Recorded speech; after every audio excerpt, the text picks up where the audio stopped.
nothing is impossible in paradise.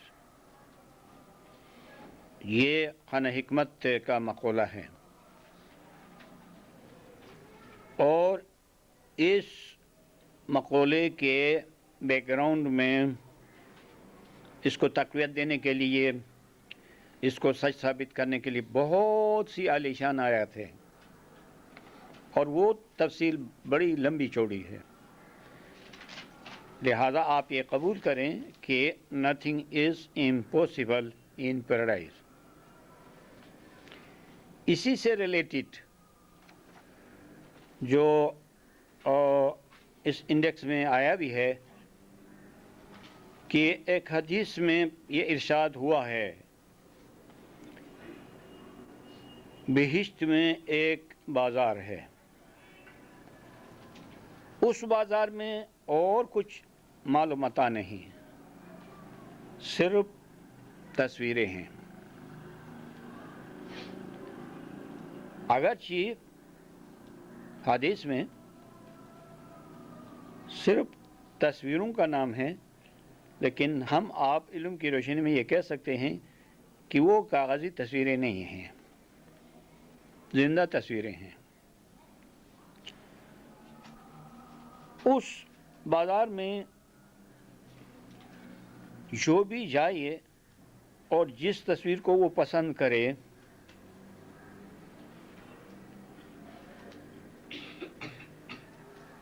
وہ اسی تصویر میں روپ ڈال سکتا ہے، یعنی اسی تصویر میں خود کو پا سکتا ہے.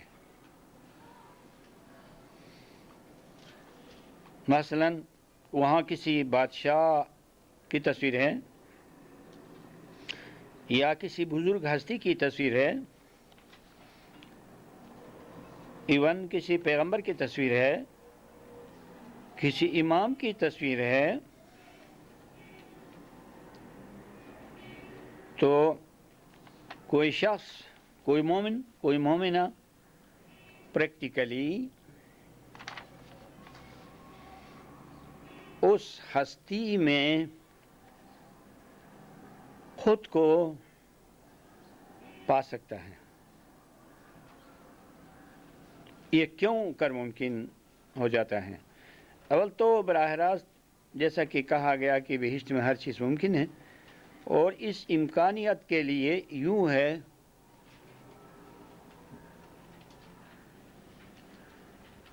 کہ اس جہان کی زندگی میں ایک میں سب کے ذرات ہیں. آپ میں سے ہر ایک میں ساری کائنات سمٹی ہوئی ہے، لپیٹی ہوئی ہے، کنڈنس ہے یہ ساری کائنات. لوگ کیا، عالم انسانیت کیا، پوری کائنات. اور سارے انسان آپ میں خاموش ہیں، لیکن آپ کی زندگی میں وہ شریک ہیں، آپ کے اعمال میں شریک ہیں. اگر آپ بادشاہ ہیں تو آپ کے اندر جو ذرات ہیں وہ بھی بادشاہ ہیں. اگر آپ کوئی بزرگ ہستی ہیں تو آپ کے اندر جتنے ذرات ہیں وہ بھی بزرگ ہستی ہیں. لیکن یہ راز پوشیدہ ہے، اور جب بہشت میں جائیں گے لوگ تو ان کے اندر یہ صلاحیت خابیدہ تھی، سوئی ہوئی تھی، اور وہاں پر ہر خابیدہ صلاحیت کے جاگنے کا موقع ہے. تو ان تصاویر میں سے کوئی شخص جس تصویر کو پسند کرے گا اور تصور کرے گا اور وہ چاہے گا تو خود کو شروع سے لے کر آخر تک وہی شخص پائے گا. یہ کہانی نہیں ہوگی، بناوٹ نہیں ہوگی، حقیقت ہوگی. اس لیے کہ دنیا کی زندگی میں ایک میں سب موجود تھے. اسی بنا پر مولائی روم نے کہا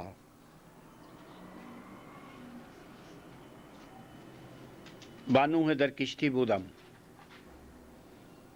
میں نوح کے ساتھ کشتی میں تھا کہ ذرے کی شکل میں تھا. با یوسف اندر قارچا، گہرے کنویں میں جب یوسف کو پھینکا گیا تھا، کہتا ہے کہ اس میں بھی میں تھا ان کے ساتھ، دو تو نہیں تھے.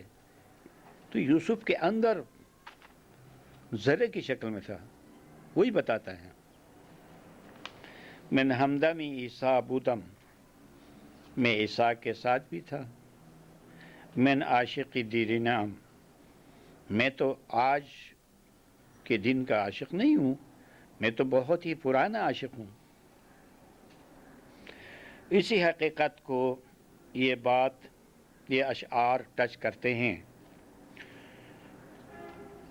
تو کتنی عجیب بات ہے علم میں، اور کتنی عجیب بات ہے بہشت میں. بہشت میں علم کے سارے راز کھل جائیں گے تو بہت ہی مزہ آئے گا. موجودہ زندگی میں ہم جیسی بھی زندگی گزارتے ہیں، جیسا بھی وقت گزرتا ہے، راحت یا مشقت، بیماری یا صحت، ہماری کلی زندگی میں اس کا کچھ فرق نہیں پڑتا ہے.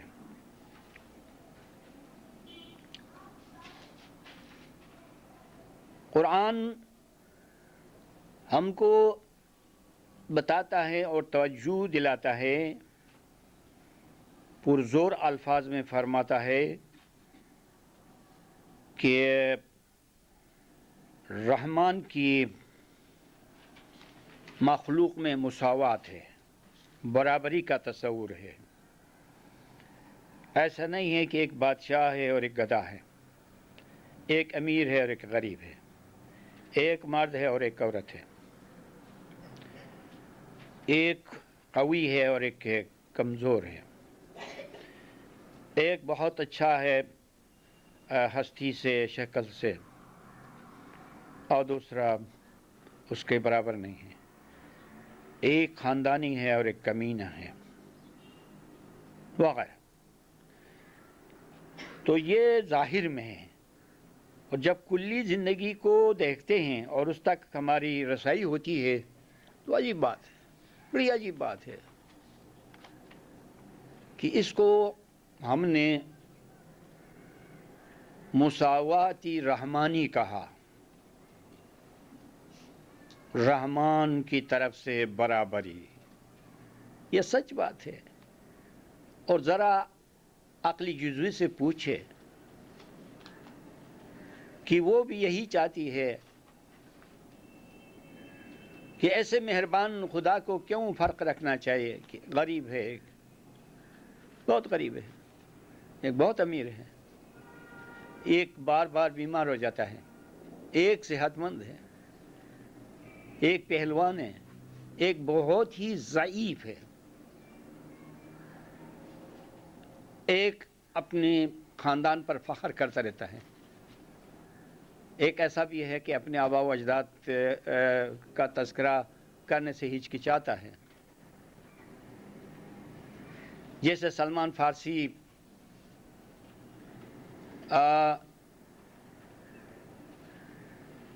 اپنے حسب و نسب کے تذکرے کی بجائے کہتا تھا کہ میں اسلام کا بیٹا ہوں، کیونکہ وہ خاندانی طور پر آتش پرست تھا. جب اصحاب اپنے خاندان پر فخر کرتے تھے اور پوچھتے تھے کہ آپ کے باپ کا کیا نام ہے، تو وہ فرماتے تھے کہ انا ابن الاسلام، میں اسلام کا بیٹا ہوں. اسلام کی پیداوار، یہ سچ ہے، حقیقت ہے. اتنے عظیم عالم کیسے جھوٹ بول سکتے تھے؟ لہذا آپ بہشت میں دیکھیں گے آپ کی کلی زندگی، آپ کی کلی زندگی پوری کائنات میں پھیلی ہوئی ہوگی، عالم انسانیت میں پھیلی ہوئی ہوگی، تو آپ جس ہستی کو نہیں چاہتے ہیں اس کو نظر انداز کریں، جس ہستی کو آپ چاہتے ہیں اس کا تصور کریں تو آپ اسی میں ہو جائیں گے۔ مزید برآں وہ عالم ایسا ہے کہ اس میں علم کی روشنی میں دیکھنی ہوتی ہے، حکمت کی نگاہ سے دیکھا جاتا ہے، تو پھر آپ کو ہر چیز اچھی لگے گی۔ مثال کے طور پر دنیا میں کوئی غریب انسان تھا،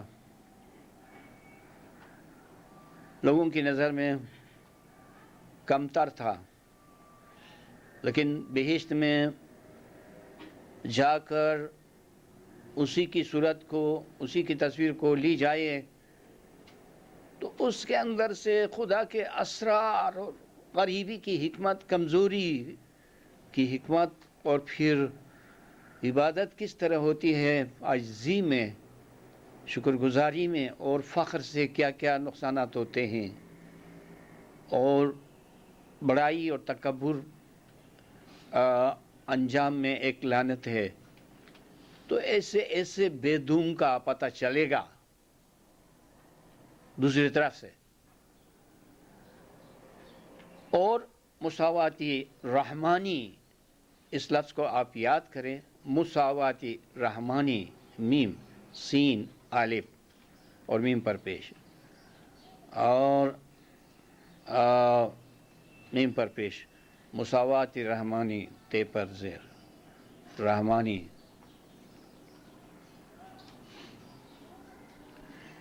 ما تری فی خلق رحمان من تفاوت،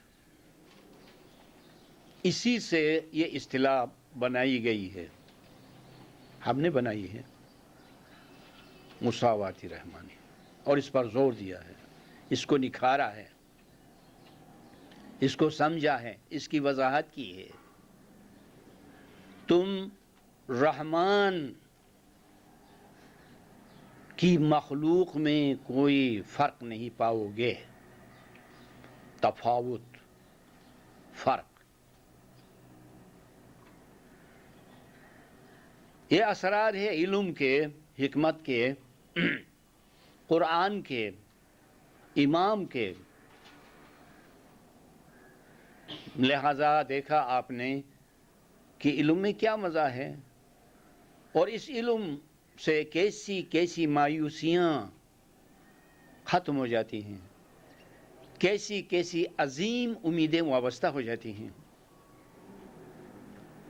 کیسی کیسی بڑی بڑی توقعات کی جا سکتی ہیں۔ یہ سب کچھ علم کی برکت ہے، علم کی وجہ سے ہے۔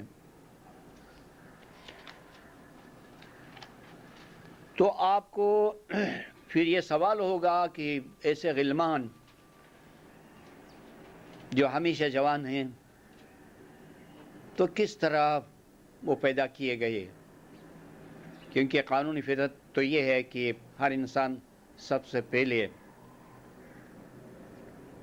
ایک چھوٹا سا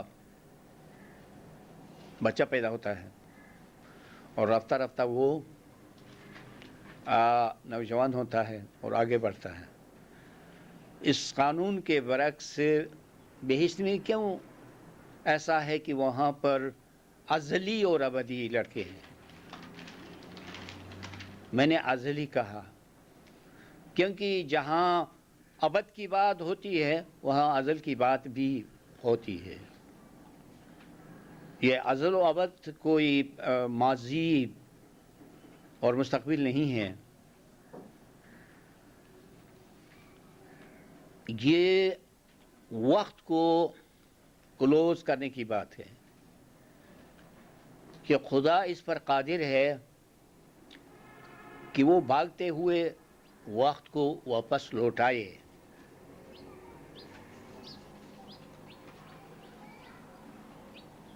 اور ناآمدہ وقت کو بھی حال بنائے۔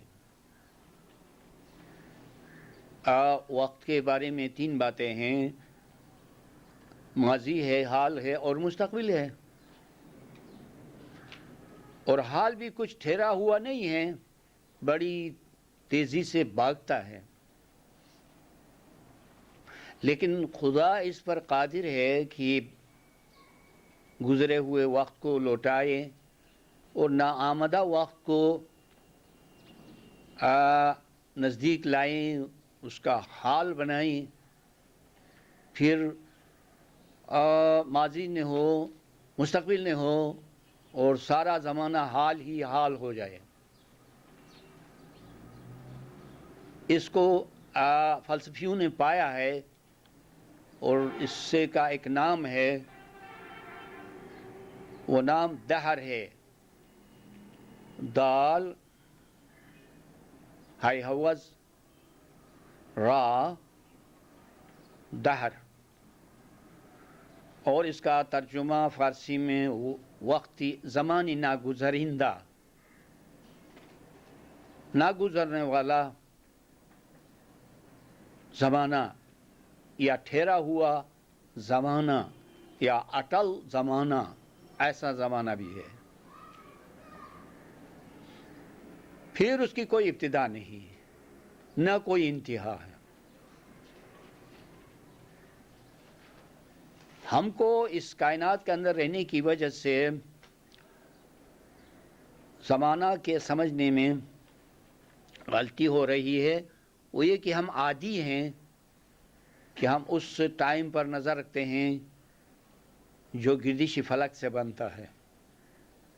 اس کائنات میں آسمان گھومتے ہیں، جن کی وجہ سے دن رات کا تبادلہ ہوتا ہے، اور اس تبادلے سے زمانہ بنتا ہے۔ مثال کے طور پر ایک روم کو لیجئے، ایک کمرے کو، باہر معلوم نہیں ہے کیا ٹائم ہے، تو اس وقت ہم گھڑی کی طرف دیکھتے ہیں۔ اس روم کے اندر جو ٹائم ہے وہ گھڑی بناتی ہے، اور اگر گھڑی کو سٹاپ کرے تو یہاں اس روم میں بھی ٹائم نہیں ہے۔ اس طرح اس کائنات میں سے سورج کو، چاند کو اٹھایا جائے اور آسمان کی گردش کو کچھ وقت کے لیے سٹاپ کیا جائے، تو اس دنیا کے ٹائم کا تصور ختم ہو جائے گا، پتہ نہیں چلے گا، اور یہ تقریباً